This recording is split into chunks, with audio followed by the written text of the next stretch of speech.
everybody. I'm Victoria Simmons with the Georgia Post, and this is this week's edition of the Georgia Post Review. Our guest this week is Laura Mathis, who is Executive Director of the Middle Georgia Regional Commission, and she's going to talk to us not only about the Regional Commission, but also about the upcoming T-Splost on May 22nd. So we're glad you're here today. Thank you so much for the invitation. I appreciate it. So can you tell us a little bit about your background and how you became to be involved with us? Sure. So I've been in Middle Georgia since 1994, 3 weeks before the flood. Oh, wow. Yeah, and I stayed after all of that. And I came to Middle Georgia to go to work for the Macon Housing Authority, and I was there for 5.5 years, and then I went to Wilkinson County over in the eastern part of our region, and I was the county manager there for 7.5 years. And then 12 years ago, I joined the team at the Middle Georgia Regional Commission, and I've been executive director for 2 years. And so it's been a lot of fun. Wow, yeah. Well, so you know a lot about government from that extensive background, Mm-hmm. so that's really good. So tell us all about the Middle Georgia Regional Commission. What all do they do? Who do they serve? Sure. So a lot of folks don't know about us because our primary role is to serve the cities and counties in an 11-county region. The local governments, really, is our primary purpose. And we're one of 12 regional organizations in the state, so every county and city is served by a regional commission. Our region starts up in Putnam County and then goes down to Baldwin, Wilkinson, down to Twiggs, down to Pulaski, over to Peach, up to Crawford and Monroe, and then everything in the middle. About 500,000 people that we serve, 11 counties and 20 cities.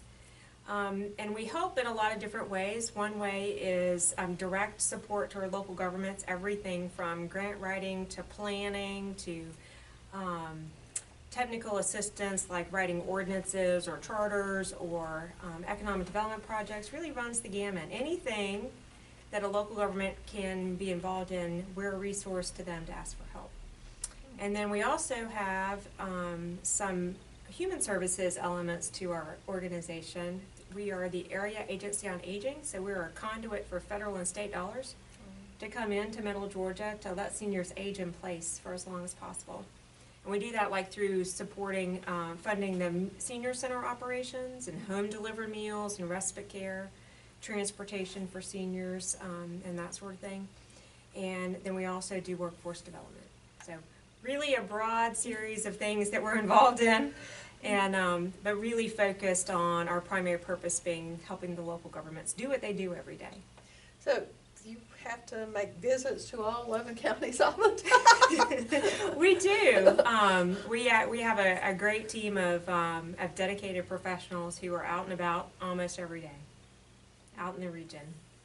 Wow, so that's a lot of traveling though, a lot of miles. It is a lot of miles. So how often do you have to make visits to each?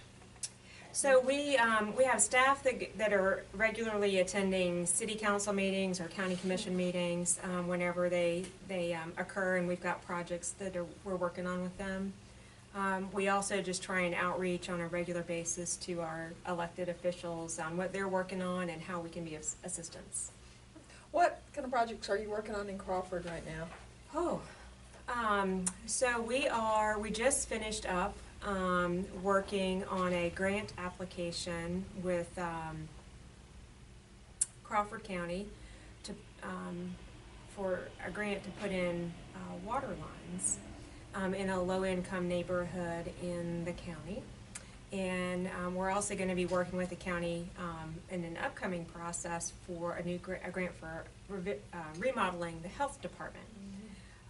So that's one of the things that we do. We've also recently helped the city and the county with updating their comprehensive plan and coming up with their strategy of what they want to see the future of Crawford County and the city of Roberta in the near term. So we do a lot of different things and have a lot of different small projects and big projects going on.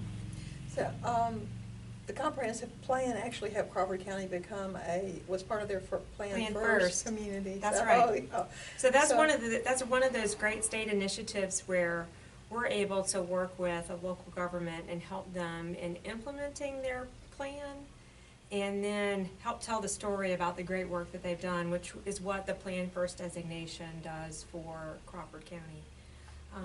And so that's one of those that I was really pleased this year when we had 5 communities that were selected for Plan First, and it's the most in any region. So Wow. we like doing things like that. Yeah, how many applied? I think there were 11 designated, and we had 5 of the 11. Wow, yeah, So, wow, that's really good. yeah. So, how many employees do you have that has to cover all that? So we do a lot with 43 employees. Oh, wow. Yeah, and a lot of our employees are, our largest concentration is in our aging program, and working with our seniors and disabled population across the region. But yeah, so 43. Wow, that's not very many to cover all that many. It's amazing what they get done on a day in, day out basis. Probably like everybody else, you don't get done what you want to accomplish. So, you know. There's always work to be done. Yeah, exactly. Oh, so let's talk a little bit, a lot about the T-Splosh. Rather, it's coming up for a vote on May 22nd in these 11 regions, right? Mm-hmm. Can you give us the background, kind of the history on the T-Splosh and how it all came about and why we're at the point where we are Sure. for this vote? Yeah. I would like to point out, a lot of what we do is help communities Right. doing what they want to do. And so the regional commission has not taken a position Right. either in favor of or against. We're 43 individuals who all get to vote and make our own decision as to whether or not we support it. So the background of T-Splosh is in 2010, the General Assembly passed legislation that at that time required cities and counties, each region, to consider a 1-cent sales tax for funding transportation. It was mandatory. And the election was in July of 2012. It passed in 3 regions in the state and did not pass in Middle Georgia. And then in 2015, the state law changed to make the process for restarting or reinitiating the T-Splosh process easier than it had been originally. And in talking and going through the process, it required a majority of the counties, a majority of the 11 counties had to pass a resolution to say, let's reconsider and restart the process. So we had 7 of the 11 counties pass resolutions to restart the T-Splosh process. And what that meant is that we went through project submission. We have a roundtable that made decisions on the project list and who actually ended up calling for a vote. So on May 22nd, all the voters of the 11 counties will decide whether or not they want to support a 1-cent sales tax that will be used to fund transportation projects over a 10-year period. And the state economist gave us a projection of how much revenue the sales tax will generate. And that's sort of the budget, the starting place. And of that budget of $637 million, 75% of it's going to be used for projects that are on the regional investment list. And 25% of it is going to go back to the cities and counties for their use for transportation projects.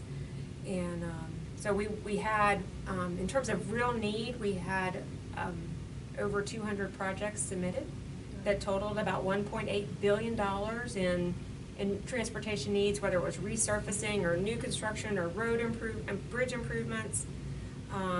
So there was a definite need identified. But our budget was much smaller than $1.8 billion. Yeah, I'm sure. So the group that put together the regional investment list is called was the executive committee, and it was a group of 5 elected officials who looked at every project and determined, is it something that meets the criteria that were set up? And they really looked for projects. First, they looked for projects that were sort of too large for any one community to tackle on their own. Things like passing lanes on Highway 80, or the widening of 96. There's sections of 96 that are not four-laned, and right now they aren't scheduled to be four-laned until something like 2050 because of the funding. And so they first put all of those sort of projects that were regional in nature, too large for any one community to tackle, on the list, and then they went to each local government's #1 project to sort of fill out the project list. So when you look at the regional investment list, it's a good combination of really big projects, and then you get to resurfacing of a small street, like East Agency Street here in Roberta, or a sidewalk project over in Eatonton. That's the community's #1 priority. But somebody here might not necessarily benefit from that sidewalk, but it is that community's #1 priority. And so we've got that list of projects, and then we also have where every city and county, as I mentioned, 25% of the funds go towards, come back to the cities and counties for them to spend for transportation improvements. And we don't have a list of those projects. That will be decided by the local governments on an annual basis or whatever basis they choose to.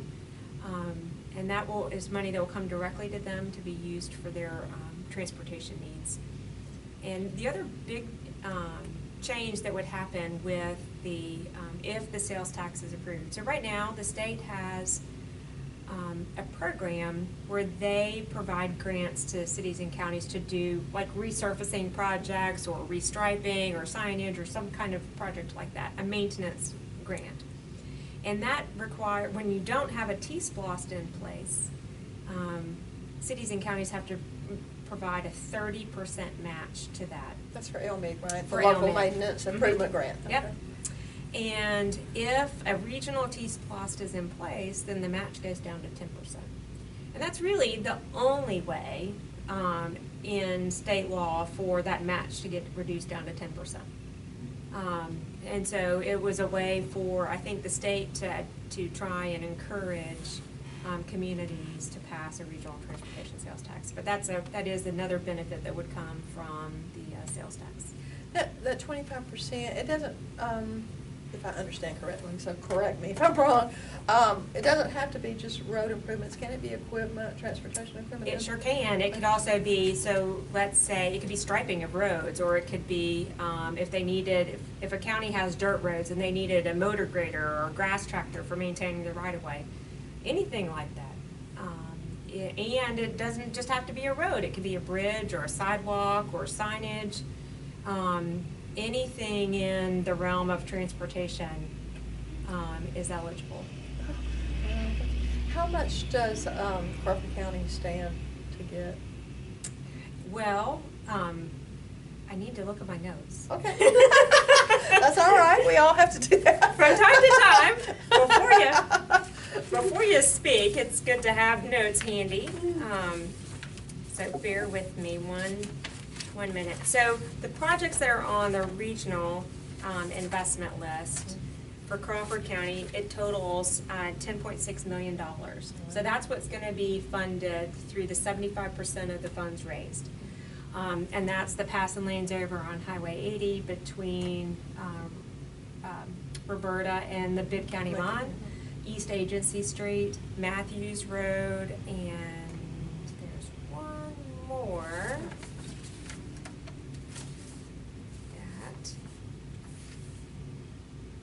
Matthews Road and Sandy Point. Sandy Point's a resurfacing project. Matthews Road is a new construction project. Well, they've actually paved the road. And so those are the projects. So that will be what's the benefit that comes from the projects that are on the regional investment list. And then the 25% share that would come to Roberta and Crawford County totals about $8.3 million over the 10-year period. So that's a pretty significant, the whole goal, the reason that the state did this back in 2010 is that they recognized the need for a new or additional funding source for transportation with more fuel efficient cars, that was causing consumption to go down, and so how do we have enough money to take care of the maintenance issues that we have and maintain the road network that we have that's so vital to Georgia. And so they did a lot of things, and one of them was the T-SPLOST that they created. So, obviously, Georgia thinks that roads are really important. And I know in Crawford County, that's one of their major issues. The commissioners are dealing with that on a daily basis, I'm sure, and it's frustrating. I see their frustration from that. So, are other counties experiencing that same things with their roads? Yes, I can tell you. The first evidence of that is the fact that when we said give us your transportation projects, we had 215 projects that were submitted that totaled $1.8 billion of need in the region, and those were not crazy new projects out of the blue. These were true maintenance improvement projects like resurfacing and widening or intersection improvements, all that. So back in the day, county commissioners used to be the commissioners of roads and bridges. Mm-hmm, yeah. And that was revenues, roads and bridges. That was what their primary focus was. And really, although they've become boards of commissioners and have much broader program areas that they're responsible for, that's still a lot of what their focus is on, whether you're in Crawford County or Houston County or Peach County or Putnam. Is still one of the biggest challenges that you face as a local government, is potholes and striping and safety and cutting grass and all of that. Yeah, and here we have a lot of big trucks, which causes potholes, so it's not a constant struggle for the road department. So overall, the money we're going to get, you said 10 point something, and then 8 point something. How much of that will Crawford County actually collect? Sure, so that's a great question. A lot of each county that has where you have a regional transportation sales tax, it all goes into the pot, and then at the state, and then it'll get distributed out. The 75% money will stay with the state, and for them to do the projects, and then the 25% will come back to each local government. So we won't really know exactly when the money goes in the pot where it all came from. So our best example to look at is what a sales tax today collects what the county receives in a special purpose local option sales tax. For Crawford County, that's just over $500,000 a year. So this is a 10-year tax. So in the 10-year period, if they had a 1 cent sales tax, it would be about a $5 million project that they would have, versus under the T-SPLOST, it'd be a total of about $18 million. So it's a lot more than they would generate from one single sales tax. The one thing to keep in mind on that is each sales tax has different exemptions that apply to it. Just like, some sales tax applies to groceries and some doesn't. The same thing applies here, and we don't really know what the cost of those exemptions are going to be versus of one transportation sales tax versus a regular sales tax. We don't have that quantified, but the state economist has figured that into his projections. But just on a regular basis, it's about $500,000 that Crawford County generates. Wow. The other communities, let's see, it passed in three regions all around Middle Georgia. Have they? Do you know if they've seen a big difference since they do have the T-SPLOST? I mean, have you heard any feedback? I have. That's a great question. So. We're on the counties that have the regional T-SPLOST. They're about halfway through the first 10-year period. They have more than half of the projects are either complete or well under construction. So in terms of things getting moving and things getting accomplished and built, that's really working well with the Georgia Department of Transportation. And for the local governments, if you talk to any most of the elected officials in those regions, they say particularly that local share has been a real lifesaver to them, to allow them, and the 10% match for LMIG, to allow them to be doing more with their own sales tax dollars. And at the end of 10 years, all these projects have to be completed when that 10. That's right. In fact, there's one project on the list that is It's just the right-of-way and design and engineering for a project.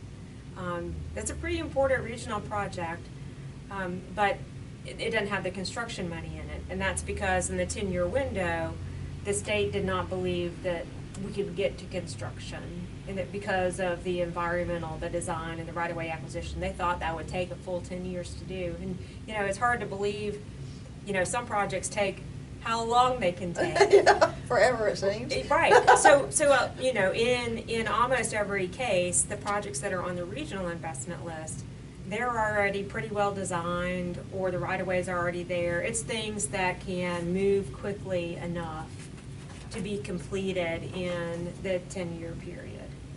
There's going to be some easy wins like resurfacing. Those are easy projects. And so on the list, we've got each project has been assigned a time frame over the 10-year period. Or they're called bands, a 4-year, 3-year, and 3-year band that is designed to sort of balance as money comes in, what projects can you afford to do in the first year, second year, third year, all that. And so a lot of resurfacing projects are in that first band because those are easy, ready to go. You've already got the right of way, and folks can see the benefit of having the sales tax in place. Do you think that after the 10 years that they might go try another one? I mean, I know you don't really know, but They're already starting discussions today on in the regions where they're already 5 years in. They're ready to go for another round because of how they've seen the benefit of it. And this is going to start taking effect in October of this year? That's right. It's on the ballot in May, and if it's approved, then the law requires a waiting period before it goes into effect, and that would start on October 1. So when would the money start coming into the county? Because that's a real question. They want to know. Yeah. So the sales tax will start getting collected on October 1, and then sales tax revenue usually comes in about a month behind. So by December 1st, they should have their first revenues from October. Wow. So what else haven't we discussed about T-Splosh? Does the public need to know so they will approve it? Well, if they want to. If they want to, yeah. Right? So I think an important thing, and I get calls on this. In fact, I got a phone call on it yesterday for people to make sure folks understand. So when the votes are cast on May 22nd, and they're tallied, they're going to be all tallied together. And the total votes, it has to be 51% of the votes have to be in favor of in order for the sales tax to be approved. It's not based on the number of counties that approve it. It's not based on it passed in Crawford, so you have it. All the votes go into the same pot, and they decide, and then they count and tally to make sure it's a majority of the votes are in favor of. So what happens if it doesn't pass? What will be the next step? Sure. So if the sales tax is not approved, then the region does not have $637 million to spend on transportation improvements over the next 10 years.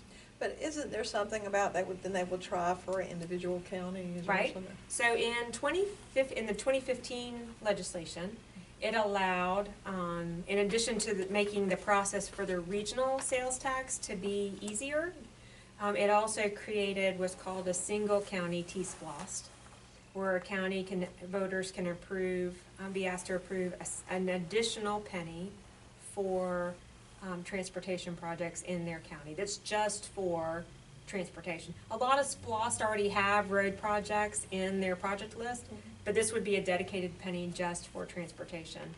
And so yes, counties can pursue a single county tax, but then here's the challenge with that. For a county like Crawford, is that the tax is only collected in Crawford County, and it can only be spent on projects in Crawford County. It can't cross boundaries. So We talked earlier about Crawford County generates about $500,000 a year or a little more each year in a SPLOST. That would be the amount that you would have available for additional transportation improvements under a single county T-SPLOST, as opposed to the benefit of having more because of the pooled effect of a regional transportation system. But that also affects the LMIG though, It right? does. It doesn't change that. Yeah, so. That's a great point. So it's the only way to do it is to lower LMIG is to have a regional T-SPLOST. Yes, because that would help, it would really help Crawford County. Mm-hmm. And I'm sure the others too, but what are some of the other projects around here maybe that could also kind of affect, you know, this area, that they're kind of cross over some of the Right, projects? because, you know, roads do cross Yeah. county boundaries, right? Yeah, somewhere. I drove on a road that brought me from Macon Bibb to here. So there are projects like the 96 widening. That to me is a really critical project. So it's right now you've got the new bridge at 16 and 96 where Academy Sports is located in Twiggs County. And then it goes down to 2-lane, and then once you get into Houston County, around 247, it gets to be 4-laned, and then it goes back to 2-lane till you get towards Fort Valley, and then it gets on the other side of Fort Valley, it's back to being 4-lane. So there's these sections of 96 where it narrows down, and that is such an important connector. It is. East-west across the state. That's one of those projects where it's like the number of people who would benefit from that project. And it's not that the state won't do it, it's that right now the state doesn't have the funding to complete it, and it's going to be 2050 before it does. That reminded me of something really important. So, you know, the state economist said that the region would generate $637 million over 10 years. The Georgia Department of Transportation has committed an additional $135 million in funding for these projects. If the region says yes, then DOT will bring an additional $135 million to the table to allow all of those projects to be completed.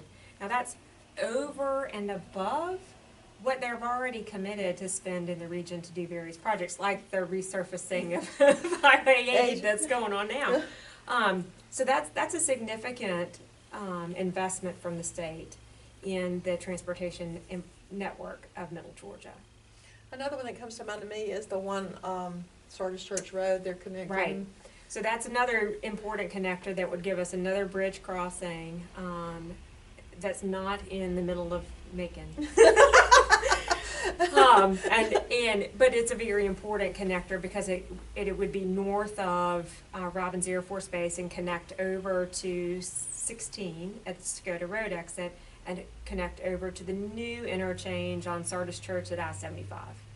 Yeah, which that area is really growing, like, that's right there, kind of the Amazon. It is Amazon and Tyson Foods that's under an expansion, and I mean just a lot of stuff going on there. And that affects us too, because people can work, you know, go to work there, Right. and you have to drive there, go in different places. So yeah, well, that's great.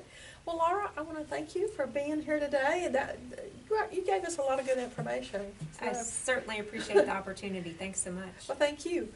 Well, thank you for listening today. That's our program for this week, and we hope that you'll subscribe to the Georgia Post because we also have additional coverage on T-SPLOST and the E-SPLOST, which is coming up. But remember, that vote is on May 22nd. And this early voting actually began last week and will continue this week, and there'll be a Saturday. You'll be able to vote this Saturday only, early as well. So if you can't do it during the week, do it Saturday. We'll see you next time on the Georgia Post Review. Thank you.